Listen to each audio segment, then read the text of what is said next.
I recently posted a video discussing the ethical defense of capitalism by Murray Rothbard and Ayn Rand. I picked those two because, as the introduction to Rothbard's book points out, they're kind of the only two, or I shouldn't say the only two, but the most prominent two to actually offer an ethical defense. Most of the other theorists essentially argue that economics is a value-free science, and capitalism just is like sort of the, I guess, most efficient way of doing economics. I have a cold, I apologize for the quality of my voice and whatnot. Not that my voice when I don't have a cold is all that musical, but whatever. I got some reactions to that video that made me almost consider taking it down and reposting it with some other comments added in, but I decided that I would actually devote a whole separate video to this topic because the majority of the responses I got didn't actually contest the points I was making, which I'm going to take as evidence that I was right. The main thing that they argued was that economics is precisely that. It doesn't have to do with ethics, per se. I'm going to post one of the comments right here. Simply because Rothbard and Ayn Rand attempted to go beyond economics into ethics does not mean that in any way destroyed anything. Now, Ayn Rand herself would be horribly offended that you suggested she was going beyond economics into ethics. She would consider it the exact opposite. The description of economics as a value-free science is part of this really bad idea, I think, that studies of human behavior should be classified as social science. Now, that kind of depends what you mean by science, but in our contemporary jargon, that generally means like physical science, where everything is empirical, and there's no sort of free will involved. There's no ethical evaluation involved. You know, you don't ethically evaluate the behavior of an amoeba or something like that. And that would be the same standard that's held to human action. Well, that's just a horrible way of approaching it. It's deterministic. I think it's short-sighted. It doesn't... And of course, of necessity, it can't be prescriptive at that point. It's sort of like, quantum physics doesn't necessitate that you shouldn't use that to create a bomb. That's the separate realm of ethics that you then apply to the physical sciences. But that would be different for human action itself, which is inherently tied up with ethics, which is, of course, the philosophy of what is the correct action to take, what is the correct thing to value. Failing, if you don't bring ethics into economics, in fact, if economics doesn't come directly out of ethics, all it can really be is economic history. It can only really be a record of how people happen to have behaved under certain conditions. You can't even take it and say, well, and capitalism tends to, we should go with that because it seems to accord best with our purposes, because even that is a value judgment that you're now going to use as your standard for appropriating what course of action to take. It's sort of a similar problem to the idea of a completely objective history. Well, in order to write a history, you're going to have to select certain facts. You can't record every little bit of minutia in a history book, and even if you do, you're still going to give different emphasis to different things. Well, that's a principle of selection. You have to value certain things in the way you study history. Now, that doesn't mean that an objective history isn't possible. A fair history isn't possible because not all standards of value are created equal. And that's what reason and ethics are setting out to figure out, which is the best one. Now, if you're going to be an epistemological nihilist, or however you want to pronounce it, then it's all out the window, and that's in fact what one of the comments on my video said.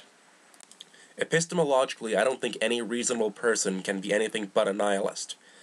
So basically, reasonable people would think that reason kind of sucks and fails at its, major project. But he goes on to say, what we do know from the records of history, economics, and science, and our very unique position in the world today, is that the free market is tremendous at producing a better standard of living. A phrase that goes irritatingly undefined. And then he goes on to say something amazingly glib. So I think the morality of capitalism can basically be defended upon the values that most people share, basically having a good life. Oh, awesome, because it's not like philosophy wasn't founded on the precept of having to figure out what exactly a good life is. I mean, that's entirely sort of what it goes back to, is what is the summum bonum, what is best in life. That's, going back to Socrates on downwards, that's been the central topic of discussion. What is this good life? And this is exactly what I mean. If you're going to define what the good life is and what economics is trying to bring about, well, you need to go to philosophy and ethics. He just ends by saying, as far as distributive theory goes, it fails in practice to do what it set out to do. No, it doesn't. See, I can make bold assertions too. It's fun, isn't it? The funny thing is that the reason I'd mentioned epistemological nihilism was in reference to Robert Nozick, and it was that very nihilism that ended up leading him away from capitalism, since indeed nothing can be proven. So you may want to abandon that philosophy if you want to stick by your economic theory. In 1991, a memo was leaked that had been signed by Lawrence Summers, at the time the chief economist of the World Bank. Summers also has a pretty funny scene in the movie The Social Network. That famously included this line about dirty industries. Just between you and me, shouldn't the World Bank be encouraging more migration of the dirty industries to the LDCs, least developed countries? Basically, it's an argument in favor of polluting the third world for economic gain. Now, Lawrence Summers claimed that this was satirical, but there's only two people I could see it as satirizing: himself or his critics. Because the last line of it says, "The problem with the arguments against all of these proposals for more pollution in LDCs, intrinsic rights to certain goods, moral reasons, social concerns, lack of adequate markets, etc., could be turned around and used more or less effectively against every bank proposal for liberalization." So basically, moral reasons could be turned around against the bank's proposals for liberalization. Doesn't that mean that he's essentially saying that the World Bank's capitalistic approach to the world can be condemned by moral reasons? Or is he turning this against the critics and saying it's foolish of them to bring up moral reasons? This suggests that capitalism works really well if you disregard morality altogether and simply stick to it as a value-free science, quote-unquote. Now, this is exactly the problem.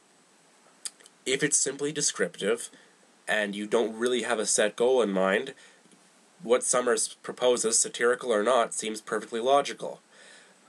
In fact, this isn't exactly what Jose Lutzenberger, who was the Secretary of the Environment in Brazil, said, quote, "Your reasoning is perfectly logical, but totally insane," end quote. This reminds me of something that G.K. Chesterton says in his book Orthodoxy, quote, "The madman is not the man who has lost his reason. He is the man who has lost everything except his reason," end quote. Noam Chomsky, in his book Interventions, comments on what Lutzenberg said and says, quote, "Those who agree with Lutzenberg's conclusion face a clear and important task. If a perfectly logical argument leads to a totally insane conclusion, then the problem must lie with the premises, in particular, the rejection of moral reasons or social concerns," end quote. Now, I could imagine a capitalist response to this. It would be, to pollute a third world country would be to infringe on someone else's property, to damage someone else's property. And since capitalism rests on the premise of private property, you're kind of disregarding your own premises at that point. Now notice that that's not an argument on the basis of utility. It's not an argument on the basis of, it wouldn't bring us profit. It's not an argument on any kind of materialistic level. It's an argument on an ethical, philosophical level, which suggests that there has to be an ethical underpinning to capitalism, which is exactly why Ayn Rand would bristle at being told that she'd gone beyond economics into ethics. It's the other way around. You start with ethics and then you get to economics in her view, and I think she's right. In fact, remember that Adam Smith was a moral philosopher who'd written a book on the theory of moral sentiments before he wrote The Wealth of Nations.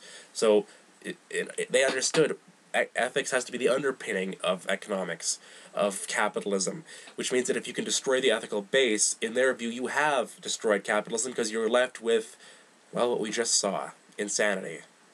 Now, Murray Rothbard, like Ayn Rand, attempts to defend capitalism on an ethical basis using natural law, basically arguing from human nature, that human nature determines what is ethical and that capitalism best accords with that. Now, David Hume, of course, criticized this in his is-ought argument, basically that an is does not necessitate an ought. One mistake I think I made in my previous video is that I screen-capped Murray Rothbard's response from the Mises.org website. I should have just copy-pasted the text, so I'm gonna do that now.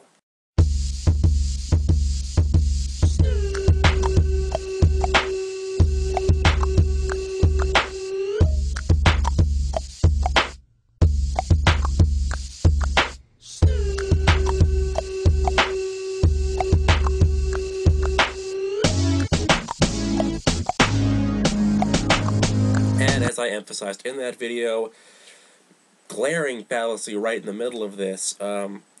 He says that the conclusion doesn't need to be in the premises as long as it's validly deduced. It can only be validly deduced if it's in both of the premises, or one of the premises at least. So, the fact is, you can talk about all the ises you want. You can be as value-free as you want. You can be as scientific as you want, and it's not going to be worth a damn if you can't show that there's something ethical to come out of it. You can you can accurately describe how to nuke Hiroshima, and it's not going to say, prove anything. It's not going to suggest that you can do it or you should do it. This is why capitalism does indeed need an ethical basis, and I give credit to Rand and Rothbard for realizing that and for trying to establish that. I just think they fail. And since I don't think there are any better alternatives to them out there, I consider free market capitalism without an ethical base, and therefore not worthy of consideration as a legitimate option. That's where I'm coming from. Hope this made some stuff clear. Take care.